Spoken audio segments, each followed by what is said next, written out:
এটা অনেক আগেই হওয়া উচিত ছিল, কিন্তু অনেক আগে করার সাহস কেউ দেখায়নি। তার কারণ করলে পরে তাকে তো মাওবাদী অথবা গাঁজা অথবা শ্লীলতাহানি কেস দিত উল্টে। আর কোনো দমদার পুলিশও ছিল না যে সে গ্রহণ করবে মমতা ব্যানার্জির এফআইআর।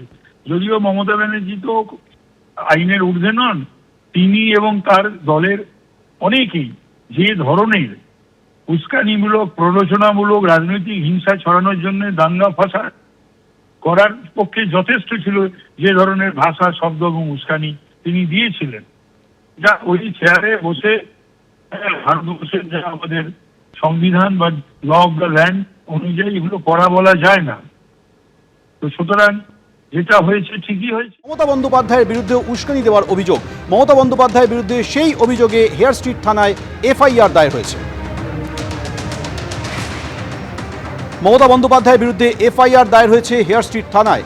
তৃণমূল নেত্রীর বিরুদ্ধে এই এফআইআর দায়ের হয়েছে। কথা বলবো, পার্থপ্রতিম ঘোষ আমাদের সঙ্গে রয়েছেন। পার্থপ্রতিম, এফআইআরে কি অভিযোগ করা হয়েছে? দেখো, হেয়ার স্ট্রিট থানায় একটি এফআইআর রুজু করা হয়েছে। সেই এফআইআরটি হচ্ছে প্রাক্তন মুখ্যমন্ত্রী মমতা বন্দ্যোপাধ্যায়ের নামে।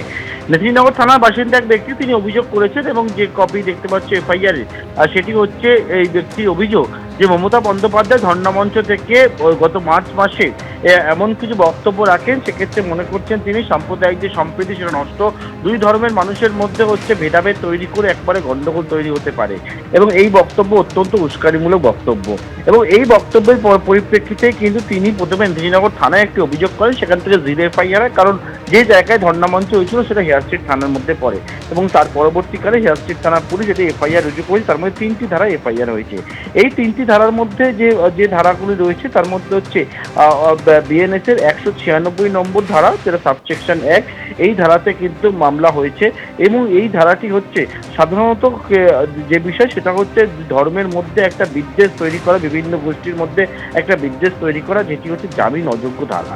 পাশাপাশি হচ্ছে 351 সাবসেকশন 2 বিএনএস এ, অর্থাৎ অপরাধমূলক কাউকে একটা ভীতি প্রদর্শন করা, ভয় দেখানো। এছাড়া হচ্ছে 352 নম্বর ধারা, যেটা হচ্ছে যে ইচ্ছাকৃতভাবে শান্তি ভঙ্গ, মানে এমন কোনো বক্তব্য করা, কাউকে অপমান করা যাতে শান্তি ভঙ্গ হতে পারে। এই যে 3টি ধারা, সেই 3টি ধারার মধ্যে কগনিজেবল অফেন্স হচ্ছে 196 সাবসেকশন 1, সাধারণত এটি নন বেলেবল সেকশন, এবং 351 সাবসেকশন 2 এবং 352, এই যে মোট 3টি ধারা, সেই 3টি ধারায় কিন্তু মামলা হয়েছে, এফআইআর রুজু হয়েছে মমতা বন্দ্যোপাধ্যায়ের বিরুদ্ধে। পুলিশ জানাচ্ছে যে অভিযোগ পেয়েছেন, সেই অভিযোগের পরিপ্রেক্ষিতে কিন্তু এই মামলা এবং গোটা ঘটনা তারা তদন্ত শুরু করেছে। প্রাক্তন মুখ্যমন্ত্রী মমতা বন্দ্যোপাধ্যায়ের নামে এফআইআর রুজু করে হচ্ছে তদন্ত। ধন্যবাদ। এবিপি আনন্দ, এগিয়ে থাকে, এগিয়ে রাখে।